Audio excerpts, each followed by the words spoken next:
James Sunderland. Mr Deputy Speaker, in January of this year I attended the graduation ceremony for on-call firefighters at the Royal Berkshire Fire and Rescue Service.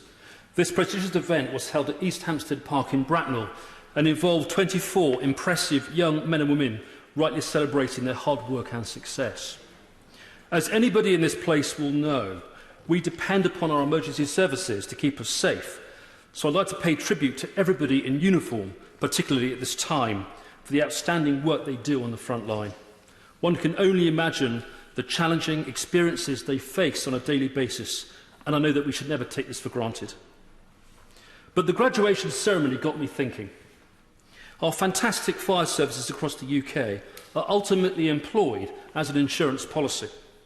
While they play a vital role to advise, plan and prevent, they also serve as a last resort to deploy to incidents when something has gone wrong, to protect life and property, and to pick up the pieces when the human cost of not doing so becomes unacceptable.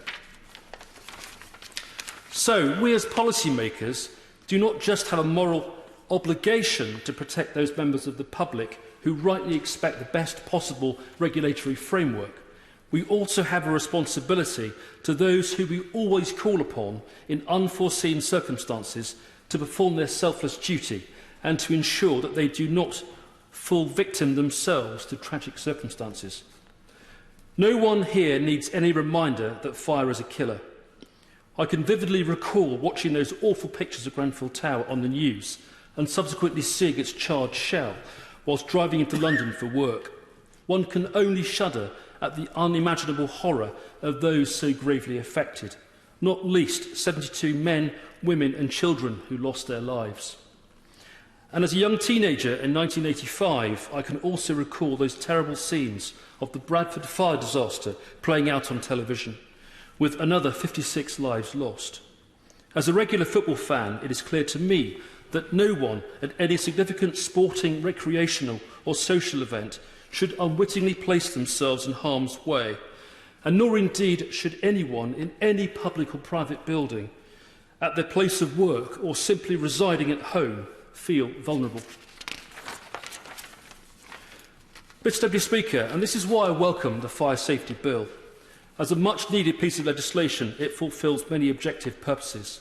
As we know, it will amend the Fire Safety Order of 2005 to clarify that the responsible person or duty holder for multi-occupied residential buildings must manage and reduce the risk of fire for both the structure and external walls of the building, including cladding, balconies and windows, and for entrance doors to individual flats that open onto common parts. Having informally consulted this week with the Royal Berkshire Fire and Rescue Service, I can confirm that my local authority welcomes that all services across England and Wales will be empowered to take enforcement action and hold building owners to account if they are not compliant. Indeed, this will enable the authority to build on the proactive work it has already undertaken on high-rise residential buildings with unsafe cladding and to ensure that Berkshire residents are safe.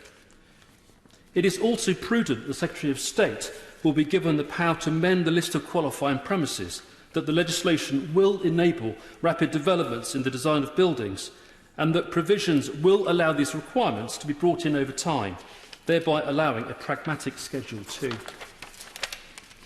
But what of the future beyond the bill? Whilst I look forward to seeing the detail of the secondary legislation to ensure that the recommendations from the Grenfell Tower Inquiry Phase 1 report are implemented, there are two areas in particular that I hope the Secretary of State will take away. Firstly, the organisation Electrical Safety First has long advocated that regular electrical safety checks should be obligatory in all tower blocks and for building management companies to hold a register of white goods operating in these properties. Electricity causes more than 14,000 domestic fires a year, resulting in many deaths and injuries. So it's reasonable to suggest that electrical safety should be included in any subsequent legislation. Secondly, to enable authorities such as the Royal Berkshire Fire Rescue Service to deliver its residents using the new powers, it is imperative that fair and sustainable funding is provided. Aside from the additional resources needed to identify who owns facilities,